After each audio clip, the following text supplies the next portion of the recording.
This is Declarations. We now know that on a 1-year basis, 3-year basis, 5-year, 15-year, and 30-year basis, the risk-adjusted returns, taking a 60-40 portfolio versus a portfolio with just 20% allocated to private markets, the portfolio with 20% private markets outperforms, has better risk-adjusted returns. So higher return, less volatility, and typically a higher yield, which argues for this migration or adoption, and most importantly, to embrace for the individual investor to really close that gap with the average billionaire. And by the way, imitation is the best form of flattery. The purpose of the Declarations podcast is to engage in deep conversations with thought leaders in investing and business. We are particularly focused on hearing from individuals with an independent perspective. Our goal with the podcast is to try and understand the foundation behind the success of some of the world's best investors and to understand the source of their inspiration. Hopefully, by hearing their stories, we can all become better investors and maybe better citizens. Today, we are pleased to welcome Robert Picard to this podcast. Robert is the head of alternative investments at Hightower Advisors, one of the nation's largest independent wealth management firms, with over $150 billion in client assets managed by 140 advisory teams. As the head of alternative investments, Robert is responsible for creating and managing innovative investment solutions for high net worth clients across a variety of investment disciplines. Over the course of his career, Robert has built several multi-billion-dollar alternative investment platforms, including with First Republic, Carlyle Group and Rock Creek, RBC, and Optima Fund Management. Robert was originally educated in Europe and speaks both English and French, in addition to his fluency in financial markets. With over 10,000 followers on LinkedIn, many of our listeners are probably already familiar with Robert's clear and creative posts about alternative investment. I'm excited to delve a bit deeper today, but now to Robert. Robert, welcome to the podcast. Todd, thank you for the invite, and thanks for making me a guest. Really appreciate it. Grateful. Absolutely. Well, as you know, I like to start these conversations the same way. What is your declaration? What is your mission statement or your guiding principles for investing, and maybe more broadly in life? So Todd, thanks for asking. And so I would almost answer with the famous answer for, like, if a genie gives you 3 wishes, you always ask for another 3 wishes, or infinite wishes. So on my declaration question, I would ask for multiple articles or several declarations, but the first one that comes to mind, to follow the discipline of Deming, which is quality. And his approach to everything he does in business, and I'd like to think in life, is always ensure the highest quality or the highest standards. So that would be my first declaration. My second one is declaration to just being and maintaining best-in-class fiduciary and honesty with both our advisor businesses and our clients that we represent across Hightower. That makes sense. And it's incredible how often the word honesty comes up in these discussions. Not a surprise. Well, we could take a quick pivot, Todd. I'm just going to throw, like, talking about honesty. We were just spending a lot of time talking about the concept of trust and honesty, and how trust, and in a world where, people talk today about a post-truth world, and the need for understanding what is real, what is less real, with social media, financial markets, how we interpret numbers, how we interpret government numbers. And that's where I think there's hopefully in our future some concept in a post-truth world of not only honesty but trust and validation and understanding what's effectively credible in our industry. Right, so hopefully post-truth just means truth, is what I'm hearing you say. That's where we're going. We'd hope that's where we're going. Well, good. Now let's understand where we came from. So I'd love to understand your foundation. If I recall correctly, I think your mom was from the Bronx and you were born on Long Island. Wow. But your dad, how did he get to Long Island? So Robert Picard, my father, was original from, his family was from southern Germany, and migrated to Switzerland in the early 20th century. And he grew up in Switzerland and was there during the war. And after the war, like many Swiss, and I'd like to think my favorite Swiss are those who often emigrate and just feel sometimes a little too constrained by some of the Swiss culture. And he migrated to the United States, met my mother on a blind date, and this odd couple, one from the Bronx and one from Zurich, Switzerland, married and had three young children, which was, well, I was the youngest. I think you were what, 12 But or 13 or so when you so moved to Switzerland? it's funny, and I grew up, played baseball, was very much a product of Long Island community, Roslyn, North Shore, Long Island, and my Probably not dad. Orioles fans then, I guess. Yeah, no, we grew up Mets, Nobody's perfect. Jets, Mets, Right. Jets, and I've dropped the Jets recently, but that's another discussion. But we grew up, and my father worked for a German manufacturing company through the 60s and early 70s, and then for the first time I was hit with the stress or family stress of the recession, the oil crisis of the early 70s. My father lost his job, and it really had a life-defining moment for our family. It was a bit of a shock. It was a challenge. He had several odd jobs, but it was really difficult at that time. We Wow. fortunately, he, through networking and relationships, was offered an opportunity to open up a commodities office in Switzerland on behalf of a family based out of Connecticut in the US. So we basically picked up the whole family and we moved back to Switzerland. And I was, of course, Wow. thrown into major culture shock. Even though I had Swiss, we'd vacation in Switzerland. It was a very different life to suddenly be thrown into a Swiss school with learning French, German, and math in French. It was definitely a Did challenge. you not speak French well at the time? I had no knowledge of foreign languages. I was a 12-year-old at the time, and I really it marked me. I still to this day remember the first day I was put into a quote unquote special class where there were several other students from all around the world who didn't. Some spoke French, some had little knowledge of French, but I was really I had one kid from California whose father worked for CERN, which was the birthplace of the Hadron Collider, which was still Yeah. being constructed and the beginning of the internet.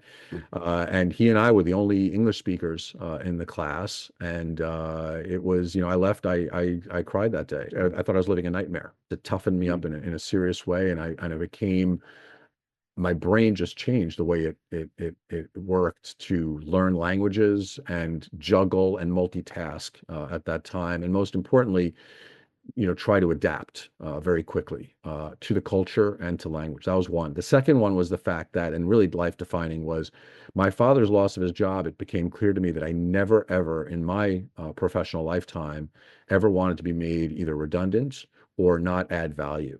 So from an investment perspective or from a profession perspective, it was important to me to always search out and whatever profession I would choose to always be in an area where I was critical, important, and had to add value.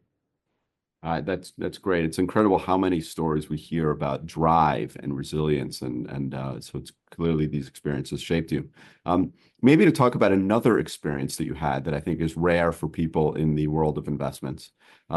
If I understand correctly, military service is obligatory as part of your citizenry in Switzerland. So I spent 2 years in the Swiss military. After college, I went into the military, and my first day in the Swiss Army, and it's actually 600,000 people strong. I mean, it was mandatory at that time. This was in the 1980s, and I remember we put on these blue jean outfits, which are these blue garb that literally make you look like you're in prison. It was like prison garb, which was our first day in the army, and I remember sitting there when we were So it's not running. like the Swiss Guard, I guess. Yeah, no, it was definitely not Guard. wearing the Swiss Guard from the Vatican, and definitely not wearing, cool camouflage outfits that we eventually did obviously wear several Right. days later. But that first day we were doing drills and running around in blue jean type materials, which we used for actually cleaning tanks later on.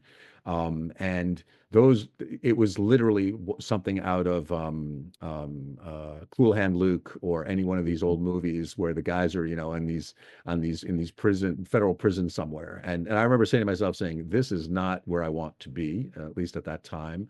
Over the following weeks and months, not only as a recruit or a basic training recruit, I then went on to higher levels within the military, and I really learned, and it defined me as a leader, where you really learn how to identify people, their personalities, to a certain degree, break them down to then build them back up as a team and work the team. unfortunately, during that tenure, I had several anecdotes where I caught rubella. I caught Oh, yeah. rabies at one point, had a rabies episode. We had a tank Wow. collision. We blew up a mountain chalet. I mean, it was, I mean, great army, by the way. Neutral But country. besides those adventures, there were definitely a lot of adventures during that 2 year period. And did you have to use the Swiss Army knife a lot? Is that how it So, was? so great question. Yes, not only did the Swiss Army knife, and it's kept in your upper left shoulder. There's a zipper and a little Okay. compartment where you keep the knife with your some bandages. God forbid there's an accident of some sort and you need Oh, to help someone, but you keep the knife in your shoulder. And just rest assured, there is not a corkscrew on the actual Swiss Army knife. There's no corkscrew, contrary to wow. what is typically sold in the tourist And areas. and contrary to my image of drinking wine at a Swiss chalet, but I guess that's not what you do. Well, to be truthful now, we there was no corkscrew, but one of our days of shooting, and I was a tank commander, M109 tanks, which are actually what's being used today in both Ukraine and in Israel. These are artillery tanks that shoot shells anywhere between 20 to 30 miles plus. We would spend hours and hours in those tanks. We would sometimes sleep in the tanks. One of our shooting days, I think our record was emerging with 12 empty bottles of wine when we went to close out the day. Unbeknownst to me, Did you as shoot better commander, that way?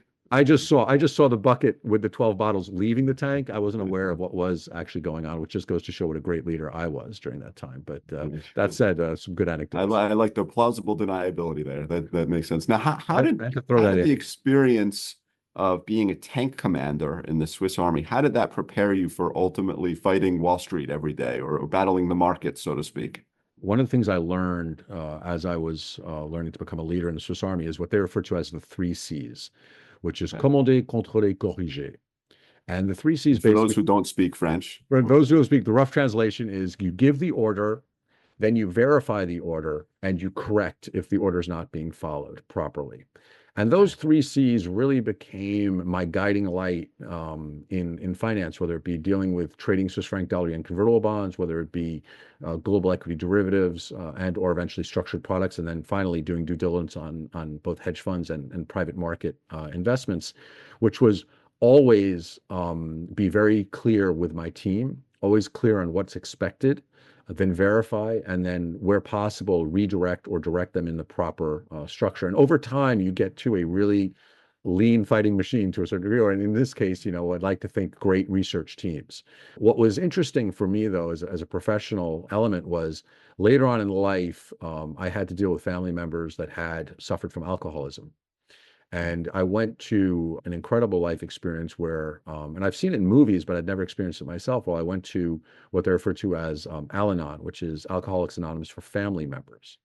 Okay. And during the meetings, it's very intimate. You sit in a circle, very similar to AA meetings, and they share their personal experiences with family members and how they've suffered.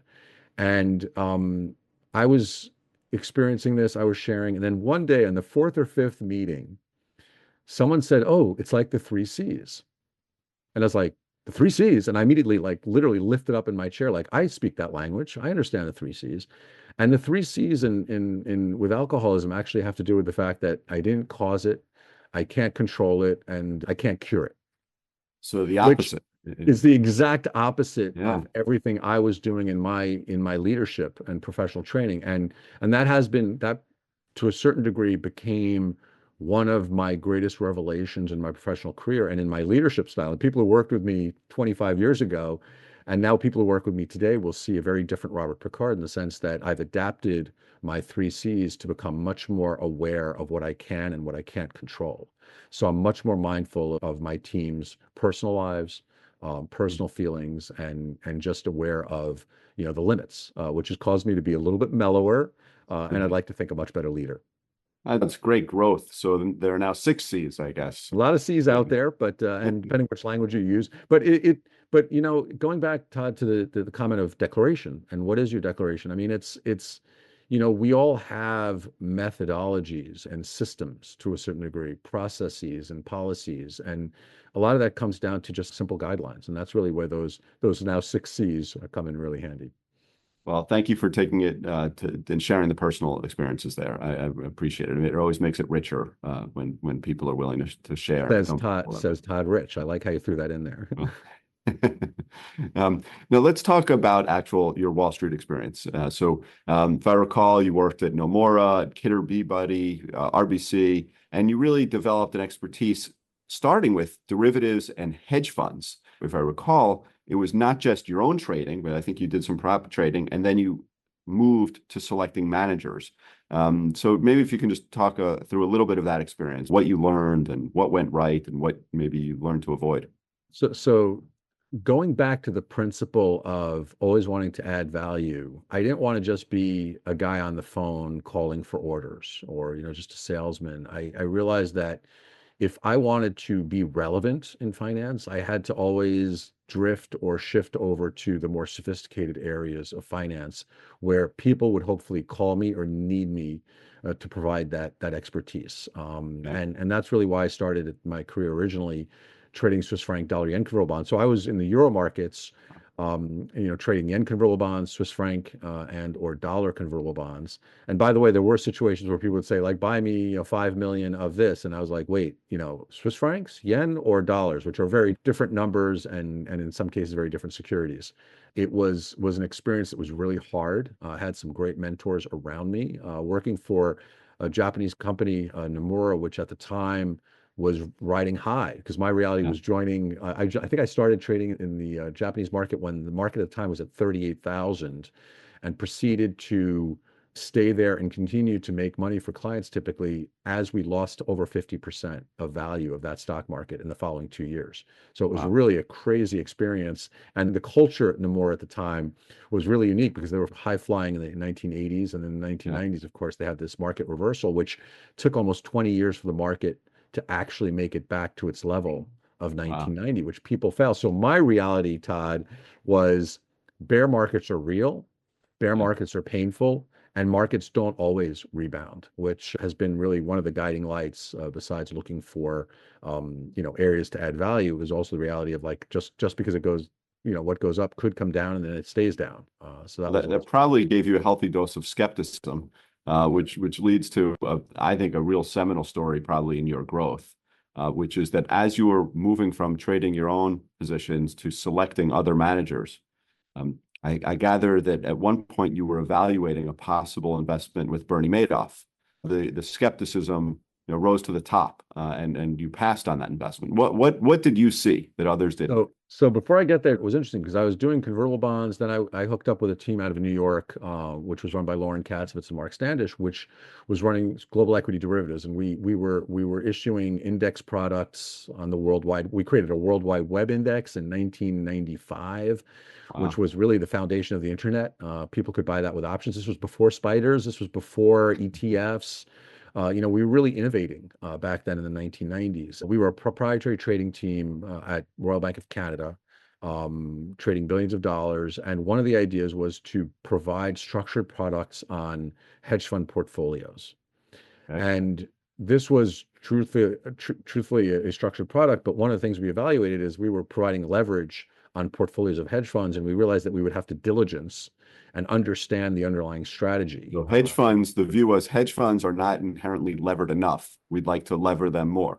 Correct. And the idea being that if you created a portfolio of 20 hedge funds that with leverage generate, 10 or 15%, very low vol, but then you put more leverage on it, you'd actually have a very diversified, to a certain degree, protected portfolio that could make you 40% a year. And actually, that was a strategy that was not dissimilar from what some of the larger multi-strategy hedge funds that we know well today were in some cases using part of their portfolio to do that. And we're using that leverage on leverage to a certain degree. And we started doing that, and we realized that we were at risk because for every, let's say, $4 investment, we were literally borrowing $3, which was our responsibility. And then we take $1 from the client, which are these non-recourse call options. So it put us at risk. So in order to mitigate our risk, we had to evaluate the hedge funds. And this is really interesting. In the 1990s, this was, post George Soros breaking the Bank of England. There was this significant growth of arbitrage strategies, hedge fund strategies, and other strategies that were seeing a lot of action, a lot of activity. But what we realized were the people evaluating those strategies that were putting together fund of funds were very much more relationship managers, meaning they were great marketers who were finding investors, but really weren't necessarily understanding what they were selling. So we were evaluating these managers. And that's where we realized that there was a big disconnect because most of the people evaluating didn't have the experience of a proprietary trading team or an arbitrage trading team that could look through and see on a skeptical basis what was really happening at the portfolio. Meaning some people talk the talk but weren't able to walk the walk. And in the case of Madoff, we had every week people asking to get access with leverage into Bernie Madoff because he was generating such consistent, reasonable, great risk-adjusted returns. On paper. And we wouldn't invest unless we met with the manager. Okay. And eventually we were Good able rule. to secure a meeting in 1999. We were a team of three that went to visit Mr. Madoff in his offices. He had 2 floors in the Lipstick Building. Right. And within a 7-minute period, he gave 4 or 5 answers that were just unbelievable. And just, we knew right then and there he couldn't possibly be doing what he said he was doing. And it first started with me simply asking him, how much money are you managing on behalf of clients in your discretionary split strike conversion strategy? And he wouldn't tell us. So then we said, well, and he went on to gloat and he was very not like he's described in the media. He was very much came across a little bit as a car salesman. And he was like, listen, it's unimportant to my business. I run $100 billion here at Madoff Securities. That's my main business. So we basically asked him, we said, well, if it's 100 billion, what's tiny? Because he said it's a tiny portion. I said, what's tiny? Is that like 1%? And then he suddenly looked at his brother, Peter Madoff was in the meeting, and he said, it's 8%. So you're running $8 billion in split strike conversion. He goes, that's correct. And then we asked him the second follow-up, which was, are you doing only listed options? And he responded, yes. And we said, well, if you're only doing listed options, there's not enough listed options in the market currently to manage that. Whereupon he changed again his view and said, oh, you also do OTC, over the counter. And I said, well, who do you trade with? And we just started digging deeper and deeper. And it became clear to us that he couldn't possibly be doing what he said he was doing. And from that day on, we would typically decline from letting our clients activate. But it took 10 years. It took a long time for people to realize. Well, good for you for avoiding that. I bet that even if it wasn't quick to be correct, ultimately that was a. But Todd, it's funny, and anecdotally, it's actually sad because I think we weren't unique. I think a lot of people kind of identified the issue. The bigger issue was I lost friends over that because sometimes I had a lot of friends who invested with Bernie Madoff, and I would just say to them, I'd say, hey, listen, do you really know what he's doing? And they'd be like, oh, you don't, and especially friends from Europe, they would like, oh, you don't understand what he's doing. You just, we get transparency, and you're trying to say bad things about him. And people really, I lost friends over this at the time. And of course, later on, when it all fell apart, it took some time to rebuild those relationships. Well, good for you for sticking to your convictions. I think it's obviously, one of the adages that we sometimes hear from investors is to invest in what you know and make sure that you actually understand it. And it sounds like you stayed true to that. I don't know what C that would be part of, but it's important nonetheless. As you know, we're always learning every day a new C or a new adage to add to our process. Hi, this is Todd Rich. Thank you for listening to the Declarations Podcast, where top investors and business leaders share their insights and provide an independent perspective. We hope you're enjoying this episode. If you'd like to learn more about Declaration Partners or listen to more episodes of the Declarations Podcast, please visit our website at www.declarationpartners.com. And now back to the episode.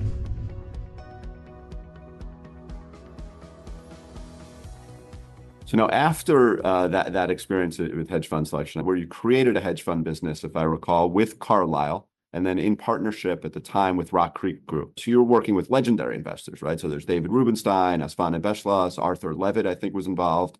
What did you learn from them? So I learned, first of all, building a business, especially from scratch for Carlyle, even with the Carlyle brand, and working with Asfana Beshlas, who was the former chief investment officer at the World Bank. A remarkable woman. And it's a challenge to build a business and convince people, especially as a new business, on the investment side, and we talked about trust earlier, we'd meet with pension fund managers and endowments, and they'd be like, oh, but this was 2001, 2002.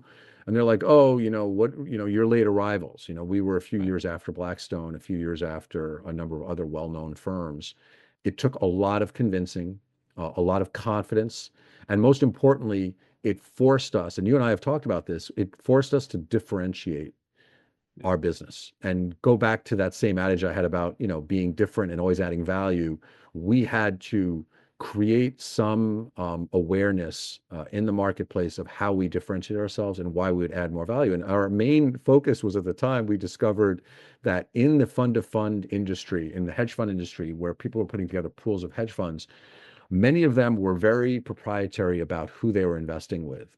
They'd be very secretive about who was in the portfolio, what they were actually doing, and that was their edge. And Afsane, to her brilliance, myself and Sudhir Krishnamurti, our third partner, she was like, we need to be transparent. Like, our edge is we will be not only transparent, we will share all of our information, and we will become the pension fund or the endowment's right arm. And we'll basically treat them as a partner, and we'll simply become literally their outsourced hedge fund effort. And that just resonated, and we raised multiple $billion in a period of 12 months. And it's really to the brilliance of both David Rubenstein, the Carlyle founding partners, and Afsane putting together this model, which I think turned out to be very successful. And today, Rock Creek is north of $14 billion in assets, and she's continues to adjust her model with the evolution of private markets. It's extraordinary. No, it really is. It's Washington, D.C. was not always known as a center for finance and investment, but I think with her efforts, obviously with Carlyle, some others, it's really started to become that way. Well, listen, a little anecdote there, though. Okay, no, this is great. We had to find a name. So we were Carlyle Group, Carlyle Asset Management, and eventually, as Afsane became more and more independent, we had to find an original name. And the idea was, well, the Carlyle Group was created sitting in the Carlyle Hotel. So then we were thinking of maybe doing the Mayflower Group, because our offices are right next to the Mayflower Hotel in Washington. And eventually, after much discussions, we decided on Rock Creek, named after Rock Creek Park, but it was literally coincided just like a few weeks later. I think there was a murder in that park. So it was the timing was not ideal. And we were like, uh-oh, maybe we need to change the name. But ultimately, fortunately, the Rock Creek Park has maintained its brand, and Rock Creek Group has maintained the quality and has become a great name. And there were a few scandalous things happening at the Mayflower Hotel as well. So it's maybe hard to find a perfect name. This is true. And you know what? It ages us just a little bit, Todd, because not many people would know exactly what scandal you're referring to. But yes, it was definitely a momentous time at the Mayflower and elsewhere. So after Rock Creek, you then moved on and actually built several businesses where you expanded beyond just hedge funds to do more broad alternative investing, including now at Hightower, where you run the alternative investment program. So maybe just for our listeners, what is an alternative investment? What does that mean? Anything that is not a publicly listed equity or publicly listed fixed income investment of some sort is typically, I would refer to as an alternative investment. So that can be, private credit, private equity, can be hedge funds, arbitrage strategies, insurance-related strategies, and anything that's really not listed. Maybe even real estate? Definitely real estate. Sorry, did I miss that? Yeah, no, private real estate is a very key component of not only alternative investments, but what I refer to today. And by the way, anecdotally, so it's fact, I've always been alternative investments. And by the way, it's getting complicated because AI was always standing for alternative investments. Now it stands for accredited investor, and now also artificial intelligence. So it's become confusing. Well, that's probably increased your fund flows, I would think. You'd hope, but it is confusing to many. And then the other piece that I discovered is that I think it was a famous large private equity firm that shall remain nameless did a focus group study and discovered with the focus group that alternative investments was not favorably seen by the investment community, and they ultimately fell upon private market investments as an alternative, pun intended, to that branding. And I really, it's quite brilliant because private markets means the same thing as alternative investments, but the difference with private market investments is it makes it sound much more exclusive and to a certain degree much more interesting, versus alternative has some negative connotation to it, which is unfortunate. That's interesting. Well, maybe the billionaire class perhaps knew the benefits of private alternative investing, regardless of the name. And so I've heard you say that billionaire investors tend to allocate 45 to 50% of their wealth towards private alternatives. But for some reason, even ultra wealthy clients of RIA or wealth management firms tend to average much less. So maybe if you could explain, why should people, if they have sufficient means, invest in private alternatives or in private markets? What's the benefit of having that, and how are you guys approaching it? I always hit people with two numbers, 5 and 50. Yeah. Right now, as we speak, the average university endowment, the average billionaire have in their portfolios allocated more than 50%, 50%, to private market investments. Wow. So traditionally, for now, almost the last 20 years, people have always talked about 60-40, which is traditional 60%, let's say, equities, public equities, and 40% fixed income investments to get to the proper asset allocation. But 60-40 has been adopted by most investors, or at least money managers. Yeah. And suddenly you've got this disconnect where the average billionaire and endowment have north of 50%. The average individual investor, which I consider myself at times, is less than 5%.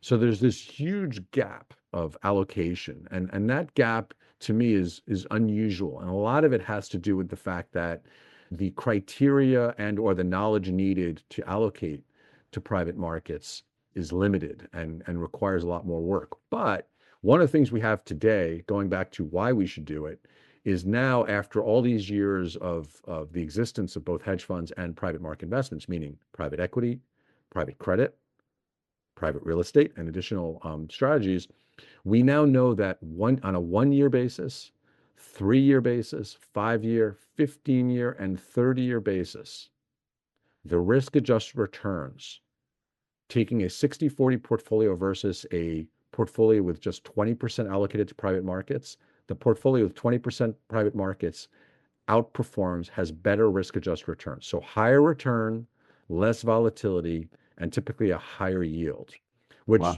argues for this migration or adoption, and most importantly, to embrace for the individual investor to really close that gap with the average billionaire. And by the way, imitation is the best form of flattery. Shouldn't everyone want to invest on a level playing field with the average billionaire or the average university endowment? Like, that's really our focus.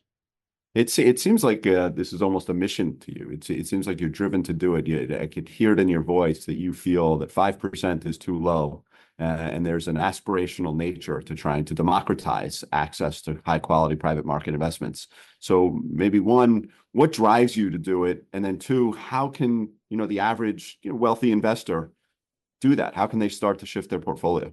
Yes, I am highly motivated to educate and increase participation on multiple levels. Number one, there are new products that have now developed. I remember going back 20 or 30 years, you used to have to communicate your orders to buy stocks via a telex machine, and then later by a fax machine. And then, the technology's gotten to a point now where, fortunately, we've gone to the decimalization where you used to use fractions for buying stocks. I mean, everything's becoming much more efficient and much more robust. The systems, the So you no technology. longer need to know the hand signals, I guess, that you used to have to know Exactly. No more before. hand signals, and it's all electronic. It's high speed. It's instantaneous. It's literally from your iPhone. And what's been wonderful now is, fortunately, these private market investments, which have been traditionally elusive, there's this concept of democratization where we have now products that have been created which allow to level the playing field, where people, the average accredited investor or qualified purchaser, has access to many of the same opportunities that were typically reserved for institutional investors, such as pension funds, endowments, and or super high net worth, meaning billionaires per se. That's one piece. The second piece, why I'm really motivated by all of this, I grew up, so my late father, my father passed away over 10 years ago. And I don't do a good accent for his, he had a little bit of a German accent, but my father was the perfect market indicator, that whenever he would call me and say, Rob, the market, I think I need to buy today, was usually the perfect top of the market. Was always the absolute worst within a 48-hour period. I would literally call my brothers and say, guys, sell the market. Dad wants to buy, you got to sell. And then he'd always be wanting to sell the market whenever we were at the Wow. bottom. And he was the perfect indicator. And what I'm getting at is today, when you go on TV, whether it be Fox Business News, CNBC, and elsewhere, it's literally there's a countdown clock at the beginning of the market. I have friends that I golf with are professional day traders, and everything is tick by tick. And I just don't think that's healthy. I mean, it's great I want people to enjoy the market. I want people to have access to the market and trade the market. That said, corporate America shouldn't have to be operating on a tick by tick or quarter to quarter basis, and really should have the ability to make long-term investments, which I think serve shareholders ultimately in a better way. And because of Sound the like Larry short term, Fink. yeah, listen, I long term, it's same with real estate. When you buy a house, you're not buying the house and selling it the next day. That's not the way. I know that's not the way you operate. And I've done a lot of work with you on Declaration and your real estate team. And that's where I find there's been a disadvantage of the short-term investment nature. Now, there's another piece to the equation and the benefit of private markets. Not only does it force long-term investments and patient investing for a portion of your portfolio, 10, 20, or 30%, because there is real estate, there is private credit and private equity. Yep. But there's also an element of all the companies in this country that generate more than $100 million in revenues, 91% of those companies that generate $100 million in revenues, 91% are still private. That's amazing. And the beauty of it is, with all the trading that's going on in the public markets, in the equity markets, and the fixed income markets, that's efficient. You can get all the information you want on Robinhood or on SoFi and all your different apps on your phone. You can get research. You can access it all. It's efficient. The dispersion, the return dispersion between the different stocks and the opportunities is actually very limited. But on the private market side, there's a huge dispersion of return. And there's a real opportunity to invest with founders, people who care about their business, and then giving them the edge, which is that they have now long-term money, 3-year, 5-year, 10-year money to invest and manage their company in a thoughtful, efficient way on a go-forward basis. So to summarize, what I heard you say is that you think that private markets can give access to better returns at less volatility, can encourage long-term behavior, which I presume also encourages compounding, which is probably pretty good, I would think. And then it also provides access to a whole world of the markets that are not available if one only trades in the public markets. Yeah, Todd. So on a go-forward basis, you can now do all my presentations and do all my client meetings. I'm You just I'm just here to summarized my understand. long-winded version. No, that was perfect. That was exactly it. So then how does one get access? If let's say I'm an individual investor and I'm at 5% or less, and I'd like to increase to 20 or maybe approach 50%. How do I do that? So great question. This goes back to, so this is, I work with Hightower Advisors, and we are a private wealth management platform. We own over 140 separate private wealth management businesses. And I work with Stephanie Link, who oversees investment solutions. She's on TV pretty much every day. I work with Bob Oros, our CEO. And our goal is to basically provide investment solutions, both in the public and the private markets, to all of our wealth managers. And our wealth managers, their role is to manage client money. And what our recommendation and my recommendation to those who listen to the podcast is to search out a wealth manager that they're comfortable with, a professional who's familiar with private markets, that hopefully has the resources that we have at Hightower or similar firms, that have, most importantly, seasoned professionals, meaning I've been through, just as you have, one of my main diligence points, and I spent a lot of time evaluating Declaration Partners, your firm, and specifically the real estate portion of that firm. And I always look at a model of what is the magic formula for finding, and as a skeptic, identifying talent and identifying a great money manager. And one of my key points is not just gray hair, but someone who has lived through multiple market cycles and is still in business. It's really important. And it's few and far between. Today, I'm interviewing managers or diligencing managers. They haven't even experienced the global financial crisis. God forbid I talk about the internet bubble or the Asia crisis of 1997. They get lost and they just glaze over. So, it's really important to have people who've survived. It may not feel great during those times, but looking back, I certainly feel I personally have learned a lot through those times. I'm sure you feel the same way. I do. And listen, just look at the environment today where We've just gone through a period of a pandemic, which was, I think, shocking to many. And I think people still don't realize the emotional toll and the financial toll that it's taken on many. We've gone through a pandemic. We've gone through supply chain disruption. We've gone through labor force shortages. And most importantly, what you, myself, and anyone who's an adult today has not experienced rising interest rates. Right. And it's been a real challenge. And that's an area where you really want to be investing with some of the most experienced professional money managers during these type of periods.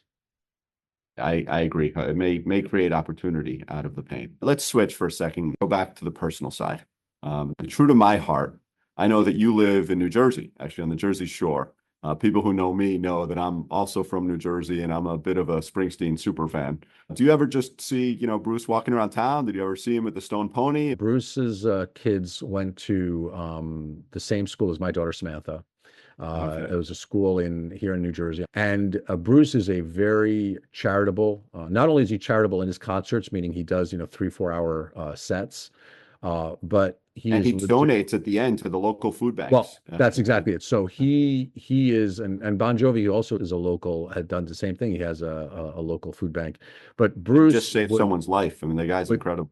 I know he did. That's a crazy story. The bridge story, and it really saved someone from hurting themselves. The thing with Bruce was he would organize on behalf of the school a charity where he would throw a private concert at Stone Pony for parents. And wow. Bruce would be on stage with Patty. He'd invite Southside. One year he had a famous newscaster join him also on stage. He had our headmaster join him on stage. And then he would order shots for everyone. I mean, he is a local yokel. Like, he loves this area. He stands by the area. He grew up here. I also have a close friend. Try and send my kids to that. Unfortunately, his kids have gotten older now, but it was one of the great moments in my life, seeing 2 of these concerts. Now, you've talked about Bruce's charity.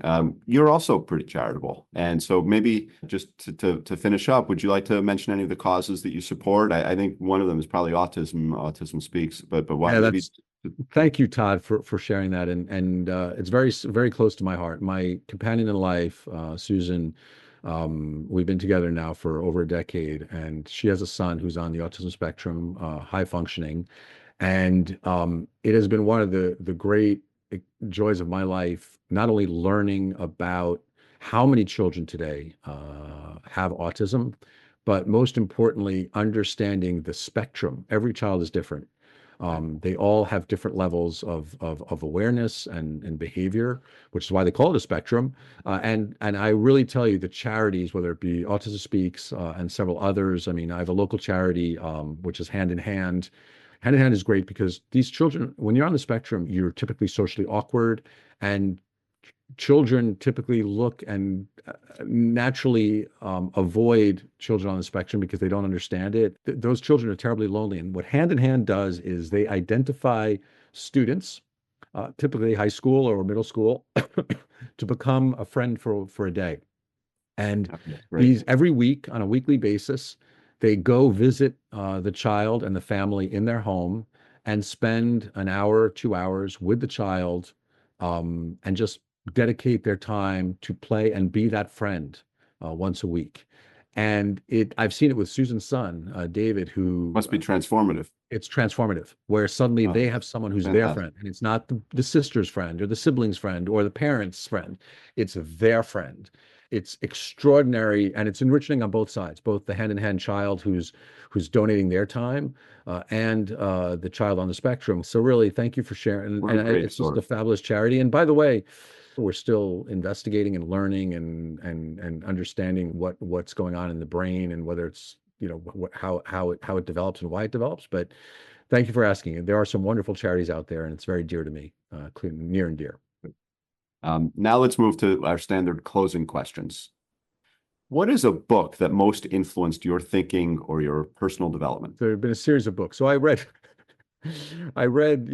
Frederick Dürrenmatt and Bertolt Brecht growing up in a Swiss school system, and not familiar to most Americans listening. So Frederick Dürrenmatt did the Visite de la Vieille Dame, which is the visit of the old lady, which is a story of a lady who buys a town.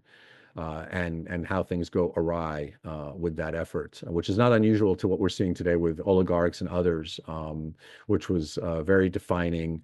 And then most importantly, I grew up with some easier books, such as, The Lex and the Olive Tree by Tom Friedman, which I found to be brilliant at the time.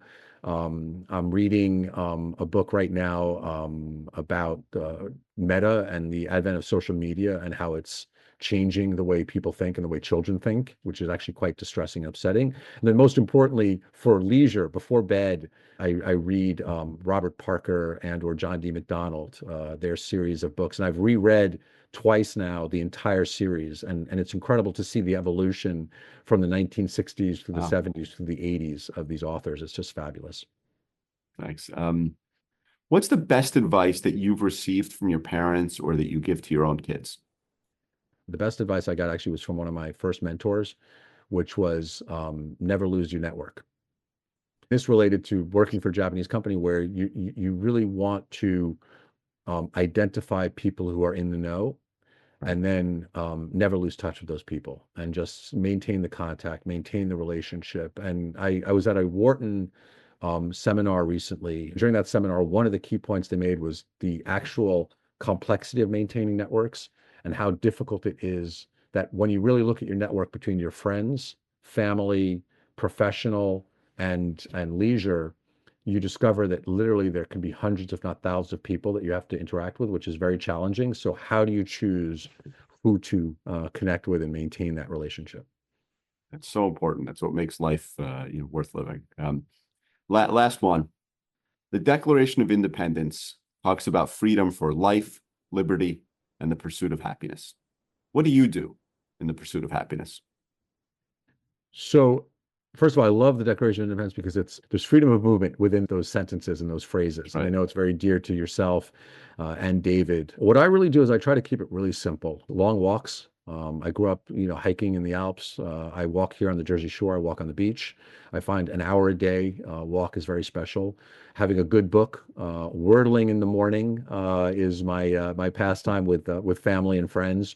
Wordling connections is fascinating to see how my brother and I and some of our best friends, some of us will get the connections in different orders. It's just fascinating to see how our brains operate. That little element is how I keep my patience and stability. And I love the joy of just walking, and the ocean breeze and the sounds of the sea are just spectacular.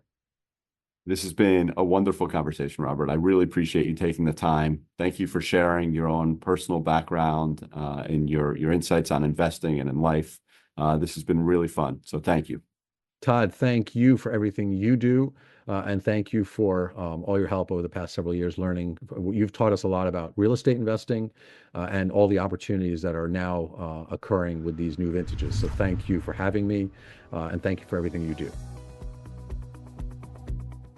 This podcast is provided for discussion and informational purposes only, for use by Declaration Partners LP, together with its affiliates, referred to as Declaration or We. This information discussed in this podcast may change at any time without notice, and there is no duty by Declaration to update any person to whom this information is provided. This podcast does not constitute an offer to sell or the solicitation of an offer to purchase any investment product or any interest in the fund or any other investment vehicles or accounts managed or advised by Declaration, a Declaration investment product, in any jurisdiction to any person. Any such offer or solicitation for interest in any Declaration investment product will only be made pursuant to such Declaration investment products' definitive offering documents, which contain a description of the material terms, including risk factors, conflicts of interest, fees and charges, and regulatory and tax considerations relating to such Declaration investment product, and which should be reviewed carefully by potential investors prior to making an investment decision. This podcast does not constitute tax or legal advice. The listener is urged to consult a professional tax and/or legal advisors regarding the possible tax, legal, economic, regulatory, or other risks and consequences associated with any investment, and must be able to bear the risks involved. This podcast may contain certain forward-looking statements, which constitute Declaration's views with respect to future events, which can be identified by the use of forward-looking terminology such as intend, seek, expect, target, project, or endeavor. These statements are made based upon such views as they exist as of the date herein. There's no assurance that these such views are correct or will prove with the passage of time to be correct. Actual events or results may differ materially from those contemplated by such forward-looking statements as a result of factors beyond Declaration's control. including without limitation, any disruptions in global, regional, or local financial, credit, or real estate markets, acts of God, fire, hurricanes, tropical storms, floods, earthquakes, or other natural disasters, outbreaks of an infectious disease, pandemic, or any other serious public health concern, war, terrorism, labor strikes, electricity shortages, or other national or local emergencies, or any combination of the foregoing. David M. Rubenstein is an anchor investor in Declaration Partners Real Estate Fund II and is not an employee of Declaration. Neither the U.S. Securities and Exchange Commission nor the Securities Regulatory Authority of any state or other jurisdiction has passed upon the accuracy or adequacy of this podcast. No compensation has been awarded to any speaker for statements made that are either testimonials or endorsements. However, certain speakers may be current or former investors in certain Declaration investment products and may receive reduced fees, priority terms, priority access, co-investment rates, among other preferential treatment, which may pose a conflict of interest. All statements made on the podcast are the opinions and beliefs of the speaker and may not necessarily represent the opinions, beliefs, and position of Declaration. Consequently, from the foregoing, no reliance whatsoever should be placed on this podcast, and no decision, including any investment decision, should be made based on this podcast or on the information contained herein. Podcast prepared as of September 5th, 2024.